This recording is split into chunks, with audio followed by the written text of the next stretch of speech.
अगर परिमल नाथवानी जीतते हैं और प्रणव झा हारते हैं तो मुख्यमंत्री हेमंत सोरेन को नुकसान होगा कि फायदा होगा? नाथवानी जीत जाते हैं आज की परिस्थितियों में तो ये माना जाएगा कि हेमंत सोरेन की ताकत या उनके गठबंधन की ताकत, उनकी एकजुटता जो है वो बरकरार नहीं रख पाई। और ये जो आखिरी किलेदार, आखिरी सूबेदार हिंदी पट्टी के हैं, इनका किला भी कमजोर पड़ने लगा है, ये मैसेज जाएगा। ऐसा लगता है कि जितनी जरूरतें कांग्रेस को भी है उतनी ही जरूरतें मुख्यमंत्री हेमंत सोरेन को भी है सरकार में बने रहने के लिए। क्या ये मुख्यमंत्री हेमंत सोरेन की राजनीतिक चतुराई है जो उन्होंने विकसित की, जो उनके राजनीतिक अनुभव से उनको हासिल हुआ, या फिर वो भी एक तरह से दब्बू किस्म की राजनीति कर रहे हैं जहां उनको लग रहा है कि अगर एनडीए से बचना हो, बड़ी मछली से बचना हो तो छोटी मछलियों के साथ मिलकर हमें ये सब काम करते रहना हो? हेमंत सोरेन ने बगैर कोई जुबान से, बगैर कोई शब्द निकाले असम में दृढ़ता दिखा दी। अलग चलना था, अलग चल के दिखा दिया। बगैर कोई बात बोले, कांग्रेस के खिलाफ बगैर कोई बात बोले, ममता बनर्जी के साथ खड़े रहे तो खड़े रहे। तो मैं ये है कि उनके आचरण में दृढ़ता दिखती है और जुबान के मामले में बहुत बैलेंस्ड है वो। कोई मिलने चला जाए तो उनकी जो मुद्रा है, उनका जो शिष्टाचार है, वो आचरण है, वो उनको एक अलग ऊंचाई देती है। मुख्यमंत्री के आवास में बैठकें हो रही हैं, उधर कहा जा रहा है कि मेन रोड में एक बड़ा सा होटल है, वहां जो है एक बेड़े के तमाम लोग जो हैं वहां शामिल हो रहे हैं। क्या चल रहा है अंदर खाने, थोड़ा हमारे दर्शकों को बताइए। देखिए, अगर जयराम महतो, उनकी संख्या जो है 24 है, जयराम महतो भी वोट दे देते हैं तो 25 हो जाती है, बच जाते हैं 3। और जयराम महतो के जैसे बयान आया है उससे ये संकेत मिल रहा है कि हाँ वो एनडीए के साथ जा सकते हैं। ये बयान जो कुछ भी झारखंड मुक्ति मोर्चा के दिख रहे हैं, ये सब ऊपर ऊपर हैं या पर्दे के पीछे खेल होने की संभावना आपको दिखती है? आपका राजनीतिक अनुभव अब तक का कवर करने का क्या रहा? ये तय मानिए कि अगले 48 घंटों के बाद जो मुकाबला होने वाला है वो बहुत जोरदार होने वाला है, बहुत कांटे का मुकाबला होने वाला है। पासा किधर भी पलट सकता है। सावधानी हटी दुर्घटना घटी वाली बात है। थोड़ा सा सावधानी अगर हट गई, थोड़ा सा भी कहीं से चूक हुई, तो मामला इधर से एकदम तलवार की धार पे चल रहा है। इंडिया गठबंधन के पास संख्या जरूर है, लेकिन आप तलवार की धार पे है। क्या लग रहा है सर, वाकई परिमल नाथवानी का जो इतिहास रहा है और जिस वर्तमान राजनीतिक परिदृश्य में आज परिमल नाथवानी हैं, क्या ये 3 का आंकड़ा जुटा पाएंगे? संभावना लगती है? ऐसा तो है नहीं कि परिमल नाथवानी का चेहरा बहुत अच्छा है, इस वजह से लोग सपोर्ट करेंगे। तो जिन विधायकों को लगेगा कि उनकी शर्तें पूरी हो रही हैं, तो अब शर्तें क्या हो सकती हैं आप समझ सकते हैं। तो इसमें कोई दो राय नहीं कि सक्षम है, सामर्थ्यवान है और इतिहास भी है। तमाम चीजें जो है उनके पक्ष में है, ये बात ठीक है। लेकिन इसके बावजूद 3 विधायक कम है। तख्त भले ही छोटे हों पर मौजूदा सियासी माहौल में दाव बड़े ऊंचे हैं, और दांव ऊंचे इसलिए हैं क्योंकि दोनों ही ओर, दोनों ही बाड़े में एक तरह से जंग छिड़ी है। मुख्यमंत्री हेमंत सोरेन सत्तारूढ़ गठबंधन का नेतृत्व कर रहे हैं और उनके ही आवास पर यानी कि मुख्यमंत्री आवास पर आज यानी कि 16 और 17 तारीख को सत्तारूढ़ गठबंधन के तमाम विधायकों का जुटान होना है। और न सिर्फ जुटान होना है बल्कि यह तक होना है कि जो नए विधायक हैं उन्हें यह तक सिखाया जाएगा कि राज्यसभा चुनाव में पोलिंग करते कैसे हैं, वोट डालते कैसे हैं। जबकि दूसरी ओर भारतीय जनता पार्टी का खेमा है, उस ओर विपक्ष का एक खेमा है और उस खेमे में अब परिमल नाथवानी जो है वो नए सिरे से सत्ता के तमाम समीकरणों को हाँकते हुए दिख रहे हैं। और ऐसा लग रहा है कि हॉर्स ट्रेडिंग का खतरा बढ़ता जा रहा है, क्योंकि ये आरोप दरअसल सत्ता पक्ष विपक्ष पर लगा रहा है। हम यही समझेंगे आज की इस वीडियो में, आखिर 48 घंटे के अंदर अंदर झारखंड की सियासत में क्या बड़े उलटफेर हो सकते हैं। राज्यसभा चुनाव में क्या जो सब कुछ सामने से दिख रहा है, पर्दे के पीछे क्या उस खेल में कुछ तिगड़मबाजियां भी हो रही हैं? क्या कुछ नई चालें भी चली जा सकती हैं? क्या सत्ता पक्ष जो इस वक्त बहुत कॉन्फिडेंट है, जो महागठबंधन के तमाम विधायकों के साथ लगातार बैठक कर रणनीतियां बनाने पर विचार कर रहा है, काम कर रहा है, क्या वो सिर्फ एक दिखावा है और पर्दे के पीछे एक नई कहानी लिखी जा रही है? सब कुछ डिटेल में समझेंगे आज की इस वीडियो में। और हमारे साथ इस पूरे मुद्दे पर विचार विमर्श करने के लिए, नए सिरे से एक एक मुद्दों पर बात करने के लिए झारखंड के वरिष्ठ पत्रकार व रांची प्रेस क्लब के प्रेसिडेंट शंभुनाथ चौधरी सर हैं। सर, सबसे पहले तो बहुत स्वागत, बहुत अभिनंदन। बहुत धन्यवाद आपका। सर, 48 घंटे से भी कम का समय बचा है। आज 16 तारीख है और 18 को राज्यसभा के चुनाव होने हैं 2 सीटों पर। एक तरफ परिमल नाथवानी हैं जो निर्दलीय हैं, जिनको भारतीय जनता पार्टी ने सपोर्ट किया। दूसरी तरफ कांग्रेस से प्रणव झा हैं, जिनको अचानक से लाकर खड़ा कर दिया गया। और दूसरी तरफ झारखंड मुक्ति मोर्चा से बैद्यनाथ राम है, पूर्व शिक्षा मंत्री। अभी फिलहाल क्या स्थिति है, क्योंकि ये बार बार कहा जा रहा है कि मुख्यमंत्री के आवास में बैठकें हो रही हैं, उधर कहा जा रहा है कि मेन रोड में एक बड़ा सा होटल है, वहां जो है एक बेड़े के तमाम लोग जो हैं वहां शामिल हो रहे हैं।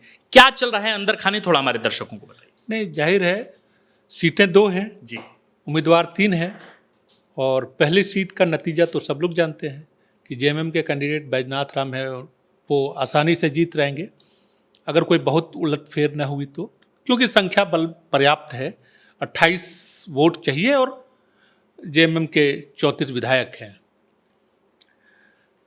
असल जंग जो है दूसरी सीट पे है। सारे लोग जानते हैं कि परिमल नाथवानी और कांग्रेस के प्रणव झा। अब उनको कांग्रेस का कैंडिडेट कहना के बजाय जो है गठबंधन का कैंडिडेट कहना ज़्यादा उचित है, क्योंकि जब उनके नाम की घोषणा हुई थी तो ये बात आई थी कि भाई कांग्रेस ने एक तरफा घोषणा कर दी। इस बात को लेकर गठबंधन में विवाद भी खड़ा हुआ, बवाल भी खड़ा हुआ, लेकिन बहरहाल डैमेज कंट्रोल हो गया और तमाम नेता जो है, इवन आरजेडी के, इवन सीपीआई एमएल के, जो तमाम गठबंधन के चारों साथी हैं, ये चारों अब नेताओं के सुर जो हैं एक जैसे हैं और उनका दावा है कि गठबंधन का कैंडिडेट, चूंकि हमारे पास 56 का संख्या बल है और जीतने के लिए 28 वोटों की जरूरत है और वो संख्या है। असल चीज यही है कि संख्या बल जो है ठीक उतना ही है जितना जीत के लिए चाहिए जी, एक भी 56, लेकिन अगर एक भी वोट या तो तकनीकी तौर पे गलत हो जाए, कोई विधायक गैरहाजिर हो जाए, किसी ने क्रॉस वोटिंग कर दी, किसी ने वोट डालने की जो प्रक्रिया है उसमें कहीं कोई गड़बड़ी कर दी, तो पासा पलट जाएगा। और एनडीए की सारी उम्मीद जो है इसी पे टिकी हुई है। परिमल नाथवानी और उनका खेमा एनडीए कहिए, वो इसी कोशिश में जुटा हुआ है कि गड़बड़ियां जो है वो करा दी जाए, है ना, क्रॉस वोटिंग हो या कुछ विधायक गैरहाजिर रह जाएं, कोई हाजिर ना हो, तो ये कोशिशें जो है उस तरीके से चलेंगी। उनकी उम्मीदें भी इन्हीं पे हैं, इसके अलावा कोई और दूसरी उम्मीद तो है नहीं। देखिए, अगर जयराम महतो, उनकी संख्या जो है 24 है, जयराम महतो भी वोट दे देते हैं तो 25 हो जाती है, बच जाते हैं 3। और जयराम महतो के जैसे बयान आए हैं उससे ये संकेत मिल रहा है कि हाँ वो एनडीए के साथ जा सकते हैं। हालांकि स्पष्ट तौर पे नहीं कहा उन्होंने, लेकिन उनके जो बयानों के निहितार्थ हैं वो यही कहता है। तो 3 वोटों का मामला है। और परिमल नाथवानी का जो इतिहास रहा है, जिस पे हम लोग पहले भी चर्चा कर चुके हैं कि 2008 में, 2014 में उन्होंने जिस तरीके की बाजीगरी दिखाई थी और संख्या बल न रहते हुए भी जिस तरीके से जीत दर्ज की थी, खासतौर पे 2008 में, अगर वो रिकॉर्ड दोहराते हैं तो उनका जाना तय है। इस बीच लेकिन इस बार मैं समझता हूँ कि जब लास्ट 2 जीत हुई तो 2008 और 2014 में, उस समय से और आज की परिस्थिति में बहुत फर्क है। आज की तारीख में झारखंड में इंडिया गठबंधन की एक ऐसी हुकूमत है जिसके पास प्रबल बहुमत है, जिसके पास एक ताकतवर नेतृत्व है, और वो नेतृत्व जो है अगर दृढ़ रहेगा तो मुकाबला जो है वो बहुत आसान नहीं होगा। ये बात समझने की जरूरत है। तो असल ताकत इस गठबंधन की इधर जो है वो हेमंत सोरेन है।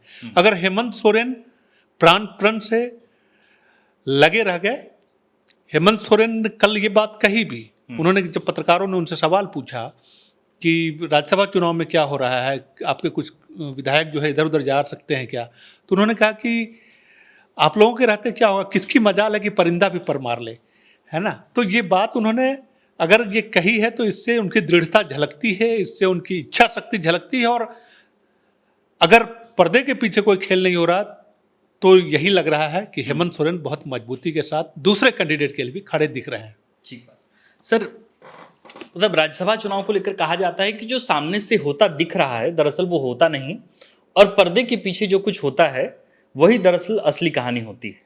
सर, आप इतने लंबे वक्त से झारखंड की राजनीति को बहुत नज़दीक से देखते रहे हैं, मतलब आप तो एकीकृत बिहार के वक्त से झारखंड इलाके को देख रहे हैं, यहाँ की राजनीति को देख रहे हैं। मैं थोड़ा राज्यसभा चुनाव के इतिहास के भी परिप्रेक्ष्य में थोड़ा इस बात को समझना चाहता हूँ कि कई लोग ये कह रहे हैं कि भाई झारखंड मुक्ति मोर्चा कांग्रेस के साथ बहुत सहज नहीं है, कांग्रेस भी झारखंड मुक्ति मोर्चा के साथ बहुत सहज नहीं है, लेकिन चूंकि मजबूरी ऐसी है कि दोनों को अपने रिश्ते मजबूत दिखाने पड़ रहे हैं और ये भी कहा जा रहा है कि प्रणव झा की दावेदारी जिस तरीके से सामने आई, जिस तरीके से अचानक पैरासूट लैंडिंग उनकी कराई गई, इससे मुख्यमंत्री खुश नहीं थे। इसलिए केंद्रीय महासचिव झारखंड मुक्ति मोर्चा के सुप्रियो दा ने भी कहा कि पहले मुख्यमंत्री हेमंत सोरेन को या झारखंड मुक्ति मोर्चा को कंसिडरेशन में लेना चाहिए था। क्या वाकई इसका बदला मुख्यमंत्री हेमंत सोरेन राज्यसभा चुनाव में लेंगे? ये बयान जो कुछ भी झारखंड मुक्ति मोर्चा के दिख रहे हैं, ये सब ऊपर ऊपर हैं या पर्दे के पीछे खेल होने की संभावना आपको दिखती है? आपका राजनीतिक अनुभव अब तक का कवर करने का क्या रहा? नहीं, देखिए, जो पुराने दृष्टांत हैं जी, वो तो ये कहते हैं कि हमेशा अप्रत्याशित होता रहा है, यहाँ पे एक अलग चीज़ है। लेकिन मुझे इस बार जो मैं देख पा रहा हूँ वो ये कि इस बार कोई ऐसा विरोधाभास नहीं लग रहा है। देखिए, आपने कहा कि कांग्रेस और जेएमएम के बीच कंट्राडिक्शंस हैं या रिश्ते सहज नहीं हैं। मुझे लगता है कि जो मुद्दे थे, जैसे आसाम का मुद्दा, जैसे बंगाल में चुनाव का मुद्दा, जैसे बिहार में चुनाव का मुद्दा, इन मुद्दों को लेकर मतभेद हुए और बात बनी नहीं, दोनों पार्टियों के रास्ते अलग अलग रहे। लेकिन झारखंड के इशूज़ में अगर झारखंड के संदर्भ में देखें तो सरकार चलाने में, सरकार में कोई ऐसा विरोधाभास नहीं दिखता है। हेमंत सोरेन को डे टू डे की जो वर्किंग है झारखंड में, इसमें कांग्रेस की ओर से कहीं कोई चुनौती नहीं, कहीं कोई मतभेद ऐसे आपको सरकार चलाने कि किसी मुद्दे पे, किसी डिसीजन पे, जेटेट वाले मसले पे जरूर है कि हाँ, कांग्रेस के विधायक चाहते हैं कि भोजपुरी, मगही और अंगिका भी शामिल हो, लेकिन जेएमएम के विधायक जो है वो नहीं चाहते हैं। बल्कि कांग्रेस के भी उसमें जो सदस्य हैं, एक शिल्पी नेहा तिर्की, वो भी उनके विरोध में है कि हाँ, इन भाषाओं को शामिल नहीं किया जाना चाहिए जेटेट। तो जेटेट का मामला अलग है, लेकिन मुझे नहीं लगता कि ये मुद्दा इतना तूल पकड़ने वाला है कि इस वजह से राज्यसभा का चुनाव जो है वो प्रभावित हो जाए। अभी 2-3 दिन पहले राधाकृष्ण किशोर प्रेस क्लब की ओर से वॉलीबॉल टूर्नामेंट आयोजित हुआ था, तो वहाँ पे पहुँचे थे और इस संदर्भ में भी बात हुई उनसे। तो उनका कहना था कि अभी हम लोगों ने जो मैच देखा कि बहुत ही रोमांचक मैच था, फाइनल मुकाबला था जिसमें 1 पॉइंट से जीत दर्ज हुई विपक्षी टीम ने। तो उन्होंने कहा कि हम चाहते हैं कि हम ऐसे भी, और इस खेल से हम लोगों ने सीखा है और हमें पूरा यकीन है कि हम शिकस्त जो है विरोधियों को देंगे राज्यसभा चुनाव में। राज्यसभा चुनाव का जिक्र करते हुए उन्होंने कहा कि अभी जो मुकाबला होना है, एकदम यहाँ मैं मुकाबला देख रहा था लेकिन मेरे जहन में ये वॉलीबॉल का मैच जो रोमांचक चल रहा था, इसी हिसाब से मैं देख रहा था। तो फिलहाल तो यही लगता है। देखिए, एक और बात है कि लोग कह रहे थे कि आरजेडी के कैंडिडेट वोट दे, आरजेडी के विधायक जो हैं 4 वो वोट देंगे या नहीं, ये वोट देंगे या नहीं सीपीआईएमएल के। तो सीपीआईएमएल ने तो के दोनों विधायकों ने आकर, उनके नेता दीपंकर भट्टाचार्य ने सामने आकर कह दिया। कल तेजस्वी यादव और लालू यादव से प्रणव झा और कांग्रेस के लीडर्स की मुलाकात भी हुई और मिल के आ रहे हैं। तो मुझे लगता है कि प्रयास जो है इधर से भी कम नहीं है।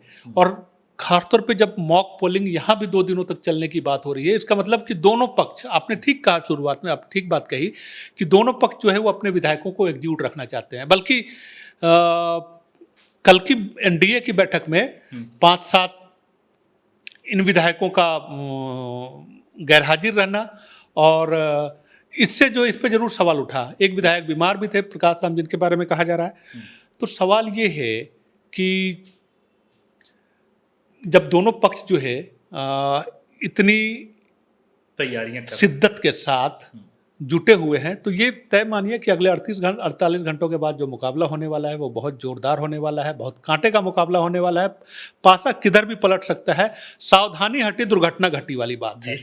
थोड़ा सा सावधानी अगर हट गई, थोड़ा सा भी कहीं से चूक हुई, तो मामला इधर से एकदम तलवार की धार पे चल रहा है। इंडिया गठबंधन के पास संख्या जरूर है, लेकिन आप तलवार की धार पे है।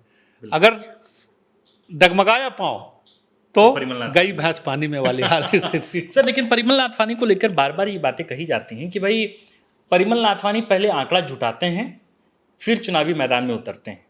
और इस बार जब कहा जा रहा है कि 28 विधायक चाहिए और 24 उनके ऑलरेडी पास है, जयराम महतो से बातचीत भी लगभग बन ही गई है, ऐसा उनके बयानों के निहितार्थ इस तरीके से निकाले जा रहे हैं, तो बचता है कुल जमा 3 विधायक। और क्या लग रहा है सर, वाकई परिमल नाथवानी का जो इतिहास रहा है और जिस वर्तमान राजनीतिक परिदृश्य में आज परिमल नाथवानी हैं, क्या ये 3 का आंकड़ा जुटा पाएंगे? संभावना लगती है आपको? नहीं, देखिए, जो रिकॉर्ड रहा है उसके हिसाब से और जो उनके पास सामर्थ्य है, मैं जब सामर्थ्य की बात कर रहा हूँ तो ये समझने की बात है कि सारे लोग समझते हैं कि उनके पास सामर्थ्य है कि वो वोट जुटा सकते हैं। सामर्थ्य मतलब पैसा? हाँ, सामर्थ्य मतलब हर तरीके से सामर्थ्य, और एक ऐसी कंपनी का प्रतिनिधित्व करते हैं जो देश की सब तमाम माने शीर्ष कंपनियों में एक है ना, दो दो टॉप कंपनियां उसमें एक है वो, तो उस कंपनी का प्रतिनिधित्व करते हैं। और राज्य की केंद्र की सरकारों का फैसला करने में ऐसी कंपनियों का हाथ होता है, ये कोई छिपी हुई बात तो है नहीं, तो उस कंपनी का प्रतिनिधित्व करते हैं, तो इतना सामर्थ्य है उनमें, इसमें कोई दो राय नहीं है। लेकिन असल चीज़ क्या है कि अगर कोई व्यक्ति अपनी दलीय निष्ठा के प्रति 100% समर्पित हो, आप खरीदेंगे कब? जब मैं बेचना चाहूँगा तब, जब आप बेचना चाहेंगे कुछ तब। आपके पास ये जैकेट है और आप इसकी चाहे जितनी भी कीमत लगा दूं, लेकिन अगर आप पड़े रहेंगे कि नहीं ये जैकेट मेरी अस्मिता, मेरी पहचान, मेरा सब कुछ है, या ठीक है, या हमारे लिए बेशकीमती है, इसका महत्व जो है, हो सकता है आपको आपकी माता जी ने गिफ्ट किया हो, पिताजी ने गिफ्ट किया हो, इस वजह से ये बेशकीमती है। तो निष्ठा होती है असल चीज़ की। निष्ठा, अगर दलीय निष्ठा बहुत मजबूत रही तब तो खरीदार कितना भी बड़ा हो कैसे बिकेगा आदमी। लेकिन हम आज के दौर में जानते हैं, आज के भौतिक दौर में ये जानते हैं कि पैसे की ताकत बहुत बड़ी होती है, निष्ठा से भी बड़ी होती है। अच्छा, इस मामले में सरयू राय का जवाब बड़ा दिलचस्प था जी। सरयू राय से किसी पत्रकार ने पूछा कि भाई परिमल नाथ, तो उन्होंने कहा कि देखिए परिमल नाथवानी का जो लोग समर्थन करेंगे तो जाहिर है कि उनकी भी कुछ शर्तें होंगी, वो शर्तें जो है वो पूरी करने में, ऐसा तो है नहीं कि परिमल नाथवानी का चेहरा बहुत अच्छा है इस वजह से लोग सपोर्ट करेंगे जी। तो जिन विधायकों को लगेगा कि उनकी शर्तें पूरी हो रही हैं, तो अब शर्तें क्या हो सकती हैं आप समझ सकते हैं जी।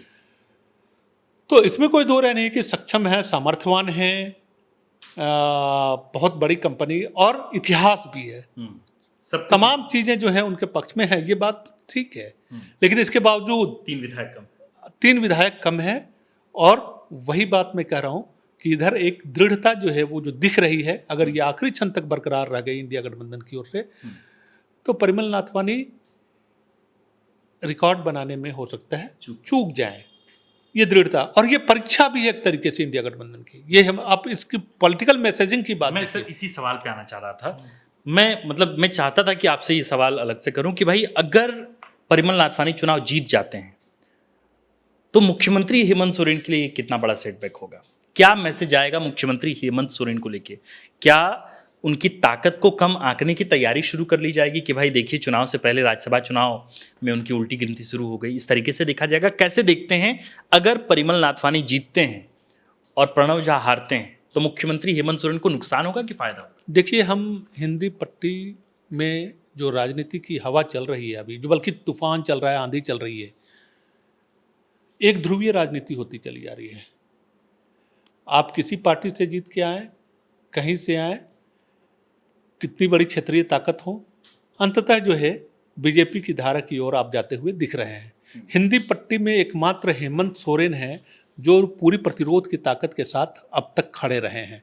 2019 से लेकर कम से कम हम लोग अब तक देख रहे हैं 2026 तक जो है वो तमाम जो, तो इनके साथ भी एक इतिहास है कि इन 6 सालों में जो ट्रैक है इनका कि भाई हम अपनी चीज़ों पे अड़े रहेंगे। हेमंत सोरेन ने एक चीज़ तो दिखाई है कि जो उनका स्टैंड हो, गलत हो सही हो बात अलग हो, लेकिन हेमंत सोरेन का स्टाइल ऑफ पॉलिटिक्स देखेंगे आप तो देखेंगे कि आप वो अपनी चीज़ों पे अड़ते हैं। ये एक ढर्रा उन्होंने विकसित किया है कि जो बात है, जो कह दिया उस पर वो अड़ते हैं, आमतौर पे झुकते हुए नहीं दिखते हैं। तो इस हिसाब से अगर आप इन 6 सालों का रिकॉर्ड देखेंगे, और रही बात कि अगर कोई, तो ये पूरी हिंदी पट्टी में चूंकि हेमंत सोरेन ही एकमात्र ऐसे लीडर हैं जो बीजेपी के खिलाफ खड़े हुए दिखते हैं, तो सवाल ये है कि अगर इस चुनाव में संख्या बल रहते हुए भी गठबंधन का कोई प्रत्याशी हार जाता है तो ये बात मानी जाएगी कि हेमंत सोरेन का जो किला है, जो इन्होंने बहुत मजबूती के साथ, उसमें एक खरोंच तो लग जाएगी, इसमें कोई दो राय नहीं है। और देखिए क्या होता है कि जब चीज़ें खरोंच लगती है किसी भी चीज़ पे, आप देखेंगे कि एक छोटी सी सुराख अगर हो जाए तो उसके बाद पूरी बिल्डिंग को में दरारें जो है वो पड़ना आसान हो जाता है। जब तक आप एकजुट हैं, चट्टानी एकता बनी हुई है, तब तक तो ठीक है, लेकिन एक सुराख का भी बहुत महत्व होता है प्रतिपक्षी के लिए। तो अगर एक सुराख भी बन, तो मैसेज यही जाएगा कि अगर नाथवानी जीत जाते हैं आज की परिस्थितियों में, तो ये माना जाएगा कि हेमंत सोरेन की ताकत या उनके गठबंधन की ताकत, उनकी एकजुटता जो है वो बरकरार नहीं रख पाई। और ये जो आखिरी किलेदार, आखिरी सूबेदार हिंदी पट्टी के हैं, इनका किला भी कमजोर पड़ने लगा है, ये मैसेज जाएगा। इस बात को तो समझिए, क्योंकि भले ही एक सीट का मामला हो, लेकिन इस सीट पर निगाह जो है वो पूरे देश की टिकी हुई है। इस बात को समझिए, परिस्थितियां ऐसी बन गई हैं कि ये राज्यसभा की एक सीट का मुकाबला नहीं है। ये आखिरी किलेदार है, हेमंत सोरेन आखिरी किलेदार हैं जिनको अपने किले को महफूज रखने की लड़ाई इस राज्यसभा के चुनाव में लड़नी है। ठीक बात। सर, एक आखिरी सवाल, कई बार जब हम राजनीतिक घटनाक्रमों को देखते हैं तो एक अंतर विरोध भी देखने को मिलता है। जैसे ठीक अभी आपने इस सवाल के जवाब में कहा कि भाई मुख्यमंत्री हेमंत सोरेन ने एक स्टाइल जनरेट की है बीते 6 सालों में कि भाई वो एक ढर्रे पर हैं, वो कॉम्प्रोमाइज करने वाले नहीं हैं, वो घुटने टेकने वाले नहीं हैं। लेकिन कई जगहों पर बहुत बैलेंस होके चलने वाले दिखते हैं, कई जगहों पे ऐसा लगता है कि बहुत कॉम्प्रोमाइज होके भी चलने वाले हैं। जैसे 2-3 उदाहरण, जैसे राजद ने जो छल प्रपंच किया, जिस तरीके से आरोप झारखंड मुक्ति मोर्चा ने लगाया या कांग्रेस पर जो आरोप लगाए, खुद सुदीव्य कुमार सोनू ने कहा था कि भाई एक्शन होगा, हम इसका फैसला बहुत जल्द करेंगे, लेकिन कोई एक्शन नहीं हुआ उस पर। इसी तरीके से कई बार ऐसा लगता है कि झारखंड मुक्ति मोर्चा धमकी देता है कांग्रेस को या सहयोगी दलों को, लेकिन उस पर फिर उसका कोई प्रतिकार नहीं होता, फिर उस पर कोई एक्शन नहीं होता। ऐसा लगता है कि जितनी ज़रूरतें कांग्रेस को भी है उतनी ही ज़रूरतें मुख्यमंत्री हेमंत सोरेन को भी है सरकार में बने रहने के लिए। क्या ये मुख्यमंत्री हेमंत सोरेन की राजनीतिक चतुराई है जो उन्होंने विकसित की, जो उनके राजनीतिक अनुभव से उनको हासिल हुआ, या फिर वो भी एक तरह से दब्बू किस्म की राजनीति कर रहे हैं जहाँ उनको लग रहा है कि अगर एनडीए से बचना हो, बड़ी मछली से बचना हो, तो छोटी मछलियों के साथ मिलकर हमें ये सब काम करते रहना होगा? देखिए, आप इसे कैसे, आप गौर कीजिएगा जी, जितने तमाम विरोधाभास पैदा हुए है ना, चाहे बिहार में पैदा हुआ, असम में पैदा हुआ, बंगाल में पैदा हुआ, मैंने खटपट दिखी कि गठबंधन के दलों में, यह लगा कि जेएमएम के साथ न्याय नहीं हुआ बिहार में। ये बयान किनकी ओर से आया? सुप्रियो भट्टाचार्य की ओर से आया। ये बयान किसकी ओर से आया? सुदीव्य सोनू की ओर से आया। कभी आपने हेमंत सोरेन की जुबान से कभी कोई बात सुनी? उन्होंने कहा कि हाँ, कांग्रेस का ये कदम जो है, हेमंत सोरेन देखिए कितना डिप्लोमेट तरीके से खेलते हैं, उनकी पार्टी कहती है। हाँ। लेकिन हेमंत सोरेन, आपने ठीक कहा कि बैलेंस्ड कितना खेलते हैं, कि हेमंत सोरेन का आप निजी बयान कभी आपने कि कांग्रेस के लिए कोई तल्खी भरा बयान, आरजेडी के लिए कोई तल्खी भरा बयान कभी सुना?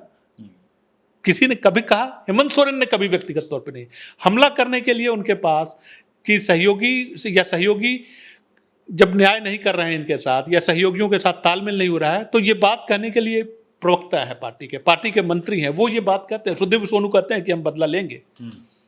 अच्छा, बदला एक तरीके से ले भी, दृढ़ता उन्होंने दिखा भी दी कि असम में हम अकेले चलेंगे, कोई बगैर कोई बात कहे। हेमंत सोरेन ने बगैर कोई जुबान से, बगैर कोई शब्द निकाले असम में दृढ़ता दिखा दी। अलग चलना था, अलग चल के दिखा दिया। बगैर कोई बात बोले, कांग्रेस के खिलाफ बगैर कोई बात बोले, ममता बनर्जी के साथ खड़े रहे तो खड़े रहे। तो मैं ये है कि उनके आचरण में दृढ़ता दिखती है, और जुबान के मामले में बहुत बैलेंस्ड है वो। कोई मिलने चला जाए तो उनकी जो मुद्रा है, उनका जो शिष्टाचार है, वो आचरण है, वो उनको एक अलग ऊंचाई देती है। आप देखेंगे कि विनम्रता के मामले में वो बहुत, माने बॉडी लैंग्वेज जो है वो बहुत डाउन टू अर्थ है, लेकिन निर्णयों में बहुत दृढ़ता है, निर्णयों में बहुत दृढ़ता दिखती है। मैं जो अगर आकलन पर करता हूँ, मैं जो देख पाता हूँ वो ये है कि वो विनम्र दिखते हैं, लेकिन निर्णयों के प्रति बहुत दृढ़ है। और रही बात कि कांग्रेस के साथ जो खटपट है, फिर कह रहे हैं कि जेएमएम का अल्टीमेट उद्देश्य जो है, फिलहाल जो सबसे बड़ा उद्देश्य है, वो झारखंड में सत्ता को बरकरार रखना और सरकार को मजबूती के साथ चलाना, 2029 में भी सरकार को दोहराना। अल्टीमेट अभी वो गोल यही है ना। और उसमें कोई चैलेंज अगर कांग्रेस की ओर से नहीं आ रहा है, उसमें अगर कोई चैलेंज आरजेडी की ओर से नहीं आ रहा है, तो बाकी जो हित हैं, जो बिहार के हित हैं, जो बंगाल के हित हैं, जो असम के हित हैं, ये सेकेंडरी हित हैं। ये थोड़े बहुत वहाँ टसल चलता रहेगा। झारखंड का किला जो है, उस मामले में दिक्कत नहीं है इनको, तो आप ऐसे इसको समझना चाहिए। तो कुल मिला के मामला ये है कि इस तरह के तमाम विषयों पर मुझे लगता है कि शंभुनाथ चौधरी सर के साथ इसलिए भी बैठना बड़ा अनिवार्य हो जाता है कि आप मतलब इनफैक्ट की बॉडी लैंग्वेज तक को समझ पा रहे होते हैं कि मुख्यमंत्री हेमंत सोरेन का जेस्चर क्या है, उनकी भावभंगिमा क्या है, उनके दृढ़ निश्चय क्या है, जो उनके फैसलों में झलकते हैं। और पॉलिटिकल बयानबाजी जब वे चुप्पी साध लेते हैं तो उस तरीके से भी आप उनको समझ सकते हैं कि उनका बैलेंसिंग नेचर यानी संतुलन बनाने की जो कला है वो कैसी है। तो शंभुनाथ सर ने जिस तरफ भी इशारा डाला है, मुझे लगता है कि बहुत कम लोगों का ध्यान उस तरफ गया होगा। आप दर्शकों का ध्यान अगर उस तरफ गया है जिस तरफ शंभुनाथ सर ने इशारा किया है, तो आप हमें बताइए कि आप सर की बात से कितने सहमत हैं। बाकी हमें लगा कि राज्यसभा चुनाव को लेकर जितने सवाल किए जाने चाहिए, जिन मामलों को लेकर जिन बिंदुवार तरीके से इस पर बात की जानी चाहिए, चाहे वो परिमल नाथवानी का जिक्र हो, चाहे वो प्रणव झा का जिक्र हो, चाहे वो बैद्यनाथ राम का जिक्र हो, चाहे वो अंदर खाने चल रही तमाम उठापटक के दौर का, उस सिलसिले का जिक्र हो, उन तमाम मुद्दों पर हमने बहुत अच्छे ढंग से बातचीत की है। आप द फोर्थ पिलर देख रहे थे। हमारा नाम आकाश आनंद है, कैमरे के पीछे है मनीष, और हमारे साथ बातचीत करने के लिए थे झारखंड के वरिष्ठ पत्रकार, वाराणसी प्रेस क्लब के प्रेसिडेंट शंभुनाथ चौधरी सर। सब बहुत बहुत बहुत स्वागत और बहुत शुक्रिया सर। बहुत धन्यवाद आप।